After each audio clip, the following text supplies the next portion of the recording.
अस्सलामुअलैकुम, I am Asif Mahmood. Introduction to C language में आज हमारा टॉपिक है data types in C programs और C programming language. Basically data types का मतलब क्या होता है? डेटा टाइप्स यानी किस तरह का डेटा आप अपने प्रोग्राम्स में इस्तेमाल कर सकते हैं, यानी कौन कौन से डेटा टाइप्स आपको या जो है किस तरह का डेटा जो है आपका सी प्रोग्रामिंग आपको अलो करती है कि आप उसमें इस्तेमाल कर सकें। बेसिकली सी लैंग्वेज में 3 टाइप्स के डेटा टाइप्स इस्तेमाल होते हैं, जो है इंटीजर, फ्लोटिंग पॉइंट और कैरेक्टर डेटा टाइप। ये 3 डिफरेंट जो है हम इसको डिस्कस करेंगे इस लेक्चर में। सबसे पहले आता है integer data type. Integer variable declaration statement has the form, ठीक है। जो हम इंटीजर डेटा टाइप इस्तेमाल करते हैं उसका फॉर्म क्या होता है, उसका फॉर्मेट क्या होता है। उसमें आप कहीं पे भी अगर आपने वो इंटीजर डेटा टाइप इंक्लूड करवाना है सी में, तो पहले आप उसको डिक्लेयर करते हैं। डिक्लेयर किस तरह से? इंटीजर को आप INT की मदद से डिक्लेयर करते हैं। जिस तरह से इस एग्जांपल में हमने यहाँ पे दिया हुआ है INT क्या है? इंटीजर का एक डेटा टाइप है। डेटा टाइप हमने डिक्लेयर किया है और यहाँ पे हमने एक वेरिएबल यूज़ किया है जिसको हमने नाम दिया है सम का। अब सम क्या है? वेरिएबल है जो कंटेन करेगा numeric numbers, numeric data type. ये न्यूमरिक जो है यानी नंबर्स यहाँ पे कंटेन करेगा और इसका कौन सा होगा? ये जो इसका डेटा टाइप है वो है integer. The declaration consist of the type the type name. जो डिक्लेरेशन है वो टाइप नेम कंटेन करती है, जैसे INT followed by the name of the variable sum, ठीक है। जैसे मैंने पहले डिस्कस किया कि INT क्या है? इंटीजर डेटा टाइप है और सम जो है वेरिएबल है। और इंटीजर बता रहा है कि इस सम का जो डेटा टाइप है, इसमें जो डेटा यूज़ हो सकता है वो इंटीजर डेटा टाइप यूज़ हो सकता है। All variables used in C language must be declared. जितने भी आप वेरिएबल्स इस्तेमाल करते हैं उनका आपने डेटा टाइप ज़रूर डिक्लेयर करना है या आपको उसकी डिक्लेरेशन लाजमी करनी है। INT क्या है? ये INT डिक्लेरेशन है कि ये बताता है कि आप इसमें इंटीजर इस्तेमाल करने वाले हैं।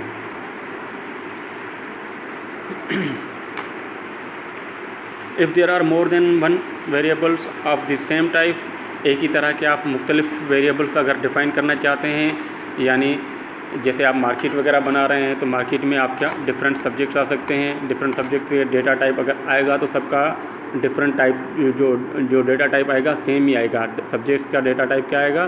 फॉर एग्जांपल अब सब्जेक्ट्स की मार्क्स लिखनी है केमिस्ट्री, तो केमिस्ट्री की मार्क्स जो होंगी सारी नंबर्स में होंगी। अगर फिज़िक्स के जो डेटा जो आएंगी तो वो भी नंबर्स ही होंगे। इस तरह से आप डिफरेंट जो हैं वो एक ही रो में लिखेंगे और उनको सेपरेट करेंगे कॉलम्स की मदद से। फॉर एग्जांपल यहाँ पे हमने एक एग्जांपल दिया हुआ है नीचे INT क्या है? डिक्लेरेशन है। और उस डिक्लेरेशन में हम एक से ज़्यादा जो वेरिएबल्स हैं वहाँ पे यूज़ कर रहे हैं। कौन से वेरिएबल हैं? A, B, सम, प्रोडक्ट, ठीक है। ये सारे जो हैं वो डिफरेंट डेटा टाइप से हैं, डिफरेंट वेरिएबल्स हैं जिनका एक ही डेटा टाइप है जो इंटीजर।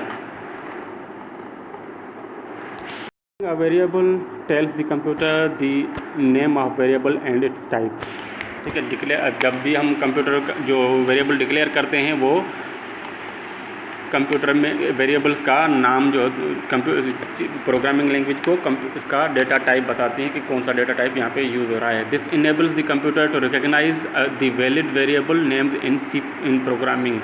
ये जो इसमें वैलिड नेम्स वगैरह जो होते हैं वो इनको प्रोवाइड करता है या रिकॉग्नाइज करता है। This is very helpful if the user types the wrong spelling of variable name in the program. और ये इनेबल करता है कंपाइलर को वेरिएबल करता है कि वो पहचान सके कि कौन सा जो आप अगर आप मिस स्पेल लिखा है, कोई गलत स्पेलिंग वगैरह लिखी है, तो वो आपको नोट करवाता है कि आपका जो डेटा टाइप है वो काम नहीं कर रहा, या आपको रन टाइम में एरर देगा कि आपने वेरिएबल टाइप जो है वो डिक्लेयर नहीं किया। The compiler will give an error. वो कंपाइलर जो है वो एरर देगा, message indicating the variable is not declared, ठीक है। वो आपने एक जो वेरिएबल है वो डिक्लेयर नहीं किया। अगर मिस स्पेल होगा तो, अगर सही आपने डिक्लेयर किया हुआ है तो उस पर कोई भी एरर नहीं आएगा। इसमें जैसे हम पहले डिस्कस कर चुके हैं कि अब अगर आप जो अपर और लोअर केसेस का जो अब ये जो सी लैंग्वेज है ये केस सेंसिटिव लैंग्वेज है, यानी कैपिटल ए और लोअर ए जो हम लिखते हैं अपर केस और लोअर केस दोनों की अल्फ़ाबेट्स में अल्फ़ाबेट्स को ये अलग अलग डिक्लेयर करता है या अलग अलग कंसिडर करता है। Declaration of N integer variable can begin with type क्वालिफायर्स short, long, unsigned and signed. अब ये जो क्वालिफायर्स क्या होते हैं, क्वालिफायर्स जो हैं वो आपके इंटीजर डेटा टाइप्स के डिफरेंट पार्ट्स में डिस्ट्रीब्यूट किया गया है। फॉर एग्जांपल अब डिफरेंट इसकी जो है लेंथ और स्ट्रेंथ होती है, इसमें जो मुख्तलिफ जो इसकी जो कैपेसिटी होती है स्टोरेज की, इनके हिसाब से वो इनको सेपरेट किया जाता है। जैसे शार्ट है, शार्ट के अंदर इसकी अपनी रेंज होती है, उस रेंज के मुताबिक आप उसमें डेटा स्टोरेज कर सकते हैं। लॉन्ग उससे ज़्यादा स्टोरेज होती है उसमें।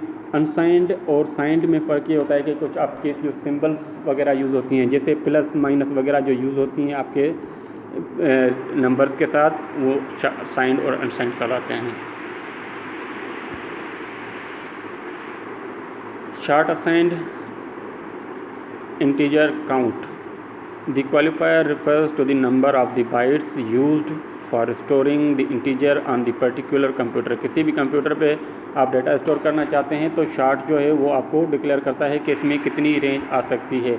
अब इसमें यहाँ पे इसकी जो स्टोरेज कैपेसिटी होती है ये 2 बाइट्स स्टोर कर सकता है और इसकी रेंज स्टार्ट होती है -32768 से लेकर +32767 तक, यानी इसकी रेंज है कि कितने आप नंबर्स इसमें यूज़ कर सकते हैं। इसमें जैसे आपका स्टार्टिंग पॉइंट जो होता है किसी भी नंबर्स का वो होता है 0 से, ठीक है। 0 क्या होता है, आपकी स्टेज होती है जहाँ से आपके नंबर स्टार्ट होते हैं, वहाँ से कुछ नंबर्स माइनस में चले जाते हैं और कुछ नंबर्स में आपके प्लस में चले जाते हैं, जैसे यहाँ पे आपको इसकी रेंज में दिया गया है। लॉन्ग क्या है, लॉन्ग जो कैपेसिटी होती है वो उसकी 4 बाइट्स होती है और उसमें यहाँ पे आपकी जो रेंज है वहाँ पे दी गई है कि -2147483 से स्टार्ट होती है और +2147483 ये इसकी पूरी रेंज है। इसी तरह से जो अनसाइंड इंटीजर होते हैं, अनसाइंड इंटीजर्स यानी जिसमें आपकी नेगेटिव नंबर्स नहीं आते, अनसाइंड में आपके नेगेटिव नंबर्स नहीं आते, वो 0 से स्टार्ट होते हैं और उसकी रेंज होती है टोटल 65535। इतने नंबर्स यानी आप इसमें इस्तेमाल कर सकते हैं। Unsigned implies that the value of variable is greater than or equal to 0. Unsigned जितने जो वेरिएबल्स होते हैं या डेटा टाइप्स होते हैं वो 0 से ज़्यादा ही होते हैं, यानी 0 से कम वाले वैल्यूज इसमें नहीं होते। The qualifier signed is rarely used since by default जो signed होता है वो डिफ़ॉल्ट यूज़ होता है और उसका इस्तेमाल होता है बहुत कम होता है। डिक्लेरेशन assumes signed numbers, ठीक है, जो इंटीजर जो होता है वो डिक्लेयर करता है साइंड नंबर्स को। नोट, समटाइम्स जो अगर आप कोई भी वेरिएबल वगैरह या इंटीजर टाइप्स वगैरह आप जिस तरह से हमने यहाँ पे एग्जांपल में दिया है कि शार्ट नम क्या है, शार्ट अब यहाँ पे इंटीजर का जो आपका एक डेटा टाइप है जो आपके इंटीजर की इस कैटेगरी में आ जाता है। समटाइम्स ये क्या करता है, आपके इसको इग्नोर करता है कि उसमें आप भले इंटीजर की जगह पे इंटीजर इस्तेमाल नहीं कर रहे, तो आप जैसे हम पहले आपको बताया था कि आप शॉर्ट INT और उसके बाद कोई भी डाटा टाइप लिखते हैं, यानी दोनों ही आप इसमें शॉर्ट यानी उसको आप वेरीफाई करते हैं, डिफ़ाइन करते हैं कि कौन सा शॉर्ट जो है कौन सी कैटेगरी में आ जाता है या उसमें। यहाँ पे हमने क्या किया है, यहाँ पे सिर्फ शॉर्ट लिखा है और इंटीजर को हमने यहाँ पे नहीं लिखा और उसके बाद हमने नम लिख दिया है, यानी डायरेक्ट इसको असाइन करता है कि ये कौन सा डेटा टाइप आप यहाँ पे इस्तेमाल करते हैं, इंटीजर का कौन सा डेटा टाइप है। इंटीजर में अंदर जो शॉर्ट है इसका हिस्सा यानी इसकी जो रेंज होगी वो लोएस्ट रेंज रखी जाएगी जो आप इसमें अप्लाई कर सकते हो। नेक्स्ट हम आते हैं फ्लोटिंग पॉइंट पे। Floating point data type Floating point data types are used for storing floating numbers. Floating point numbers are stored in memory in two parts. Floating points के जो नंबर होते हैं वो दो पार्ट्स में स्टोर होते हैं आपकी मेमोरी में. The first part is called mantissa and second part is called exponent. The mantissa is the value of numbers and exponent is the power to which it is raised. ठीक है, जो mantissa होता है वो value होता है किसी भी नंबर का और जो एक्सपोनेंट होता है वो किसी भी नंबर का पावर होता है. जैसे हम एग्जांपल में अगर आपको दूँ, हम लिखते हैं एक्स स्क्वायर, तो ये एक्स जो है यहाँ पे जो वैल्यू एक्स का जो वैल्यू होगा, चाहे वो 2 हो, 4 हो या 1 हो, जो एक्स का वैल्यू होगा उसको हम कहेंगे एक्सपोनेंट, उसको कहेंगे मेंटिसा. और उसके ऊपर जो पावर आएगा, जैसे हमने स्क्वायर कहा है, तो स्क्वायर जो होगा वो उसका एक्सपोनेंट होगा. Some examples of floating point variables declaration statement are, जैसे आप डिक्लेरेशन किसी भी चीज़ को हम डिक्लेयर करना चाहते हैं as a floating point data type, तो हम ये जो चीज़ें इसमें आ जाती हैं. जैसे फ्लोट क्या है, आप इसको बता रहे हैं कि कौन सा आप डेटा टाइप यहाँ पे यूज़ कर रहे हैं. फ्लोट डेटा टाइप यूज़ कर रहे हैं और इसमें आपके जो बेस है वो है हाइट. ठीक है, इसमें हाइट आप इस्तेमाल कर सकते हैं, या इससे जैसे आप डबल यूज़ कर रहे थे, इंटीजर में डबल यूज़ कर रहे थे या इंटीजर में हम लॉन्ग यूज़ कर रहे थे. ठीक है, शॉर्ट, लॉन्ग और साइंड और अनसाइंड, इस तरह से फ्लोटिंग पॉइंट में यूज़ होते हैं. फ्लोट, डबल फ्लोट, ठीक है, या लॉन्ग डबल फ्लोट, ये 3 किस्म के इस तरह इसमें डेटा टाइप्स और यूज़ होते हैं, जिसमें आप इसको कैटेगराइज कर सकते हैं. यानी इसकी डिफरेंट जो है कैपेसिटी होती है स्टोरेज की. डबल फ्लोट में हमने जैसे नंबर रखे हैं ए, बी, टोटल, ये क्या है, ये 3 वेरिएबल्स एक ही टाइप के जो हैं हमने इसमें रखे हुए हैं. सेम तरीके से अगर नेक्स्ट देखा जाए तो लॉन्ग डबल फ्लोट क्या है, ये वेरिएबल का आपका जो है एक डिक्लेरेशन है कि हमने यहाँ पे इसको बताया है कि जो आप डेटा टाइप यहाँ पे यूज़ करने वाले हैं वो है लॉन्ग डबल फ्लोट. और इसमें हमने वेरिएबल्स दिए हुए हैं साइज़, एक्स एंड वाई, ये 3 जो हमने इसमें वेरिएबल्स इसके डिक्लेयर करवाए हैं. Usually the numbers of bite set aside by the compiler for above floating point type qualifier. ये हमने जैसे इसके एग्जांपल्स हैं कि आप फ्लोट में कितने नंबर्स आप स्टोर कर सकते हैं, डबल फ्लोट में कितने नंबर स्टोर कर सकते हैं, और लॉन्ग डबल फ्लोट में कितने नंबर्स स्टोर कर सकते हैं. यहाँ पे फ्लोट जो है वो 4 बाइट्स की जो कैपेसिटी होती है, 4 बाइट्स के डेटा यहाँ पे स्टोर कर सकता है. डबल फ्लोट 8 बाइट्स का, और 10 जो है वो लॉन्ग डबल जो है वो 10 बाइट्स का डेटा स्टोर यहाँ पे कर सकता है. यहाँ पे इसकी रेंज लिखी हुई है कि जो 10 है, 10 के ऊपर -38 दिया हुआ है. तो ये क्या है, इसकी रेंज है कि ये इतने नंबर्स यहाँ पे, इतने नंबर से लेके इतने नंबर तक इसको स्टोर कर सकता है. आगे देखते हैं कि ये चीज़ें हैं क्या जो हमने यहाँ पे दी हुई हैं. Here the precision means the number of digits after the decimal point. Decimal point के बाद में कितने नंबर आते हैं वो उनकी आप प्रिसिशन जो होता है उसकी मदद से आप इसको रिप्रेजेंट कर सकते हैं. The word float may be omitted when the preceded by the double or long type qualifiers declaration statement. यानी आप अगर डबल या उसको यूज़ करना चाहते हैं तो आप इसको इस्तेमाल ना करना चाहें फ्लोट को, तो कोई इसका इशू नहीं होता. There is another method representing floating point numbers known as the exponential notation. आपको एक्सपोनेंशियल जो है नोटेशन की मदद से भी इसका आपको शो करवा सकते हैं.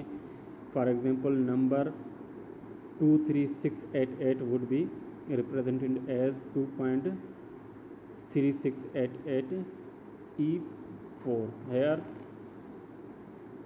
2.3688 is the value of numbers. ये जो है आपका एक नंबर का वैल्यू है जिसको आप कहेंगे मेंटिसा, एंड 4 जो है वो इसका एक्सपोनेंट होगा, यानी इसका पावर होगा. The exponent can be also negative. ये एक्सपोनेंट जो है वो नेगेटिव भी हो सकता है और पॉजिटिव तो वो होता ही है। For example 0.000567 is represented as 5.672e-4। अब इसमें जो है आपका 5.672 जो है वो आपका मेंटिसा है और -4 जो है वो एक्सपोनेंट है, यानी आपका जो है पावर है इसका exponential notation. Exponential notation is use to represent very large and very small numbers. आप इसको एक्सपोनेंशियल जो है वो नोटेशन आपके तमाम बहुत ज़्यादा जो नंबर्स बड़े होते हैं उनको शो करवाने के लिए इस्तेमाल होता है, और तमाम जो छोटे नंबर जो होते हैं उनको स्टोर करने के लिए ये इस्तेमाल होता है। In C a floating point number of type float is stored in 4 bytes. जैसे हमने पहले उसमें देखा जो टेबल में कि वो 4 बाइट्स को स्टोर करता है, और यानी उनकी डिफरेंट जो है वो स्टोरेज टाइप्स होती हैं। 3 bytes of mantissa and 1 byte for the exponent provides the 6 and 7 digits. ठीक है, और जो बाकी मेंटिसा के जो नंबर्स होते हैं 6 से 7 नंबर्स जो हैं कंटिन्यूसली आप उसमें यूज़ कर सकते हैं। ये इसकी प्रिसिशन है। लास्ट में जो डेटा टाइप आता है वो है character data type. Character data type जो है character variables are use to store character constant. अब कैरेक्टर कांस्टेंट्स आप कांस्टेंट्स को अगर वेरिएबल में इस्तेमाल करना चाहते हैं तो उसके लिए आप जो है कैरेक्टर जो है डेटा टाइप इस्तेमाल करते हैं। Examples of declaration of the character variables, ये आपको एक एग्जांपल दिया गया है कि आप इसको CHR क्या है, ये आप यहाँ पे डिक्लेरेशन नेम है, आप इससे डिक्लेयर कर सकते हैं कैरेक्टर डेटा टाइप को, या CH से भी इसको आप डिक्लेयर कर सकते हैं। इसी तरह से लेटर वगैरह या जिसमें जो आप इसको वेरिएबल का नाम देना चाहें वो उसको दे सकते हैं। A character variable can only store 1 character.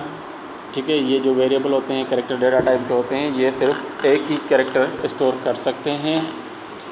The compiler sets aside 1 byte of memory. Compiler जो है इसके लिए एक बाइट की जो मेमोरी जो है वो रिजर्व करता है, यानी जिसमें आप इसको स्टोर कर सकते हो a character in the character variable, यानी इसको एक ही कैरेक्टर जो होता है वो 1 बाइट का उसको डेटा दिया गया होता है, यानी स्टोरेज दिया गया होता है जहाँ पे वो स्टोर होता है। Thank you.